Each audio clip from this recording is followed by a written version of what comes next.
L'association existe depuis 2000.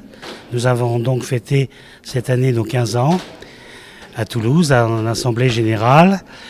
Nous comptons maintenant, depuis la création, près de 1500 adhérents, ce qui est une très bonne chose et une bonne évolution tous les ans.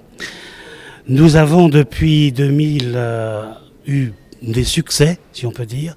Le premier succès, ça a été la prise en charge par la sécurité sociale du défibrillateur, ce qui est quand même une chose très importante, et aussi le maintien du permis de conduire hors professionnel pour donc nos porteurs, après bien sûr avis médical.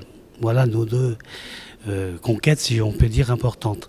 Aujourd'hui, je suis là au Catel pour représenter les patients sur le thème de la télécardiologie.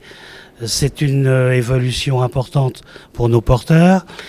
J'ai précisé lors de mon intervention que c'est un système qui sécurise, qui rassure les porteurs, car ils savent que s'il y a problème, le problème va être émis vers le centre de suivi et que la réponse va leur être fournie pratiquement, pas immédiatement mais presque, ce qui va éviter peut-être des complications. Peut-être une hospitalisation. J'ai cité des chiffres qui ressortent d'études récentes et qui disent que la télécardiologie permet la réduction de moitié de la mortalité, ce qui est énorme. La réduction aussi du temps d'hospitalisation. Réduction aussi du nombre de chocs inappropriés. Et lorsqu'on connaît le traumatisme que peut provoquer ce genre de choc, c'est une avancée considérable. Voilà d'un point de vue médical. Et puis sur le plan personnel, sur le plan de la vie familiale, professionnelle, personnelle, c'est aussi une avancée considérable qui permet une amélioration de la qualité du confort de vie.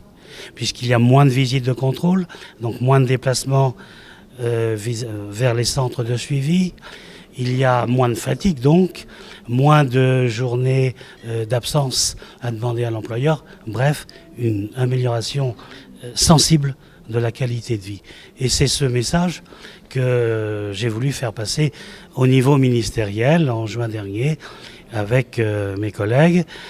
J'espère que le message est passé et justement ma présence ici est là pour renouveler cette demande et faire en sorte que cela aboutisse enfin, puisque ça fait quand même plusieurs années qu'on en parle, aboutisse enfin un système pérenne de financement satisfaisant pour tous, les médecins, les professionnels de santé, pour les constructeurs et bien sûr, en premier lieu pour nous, les patients.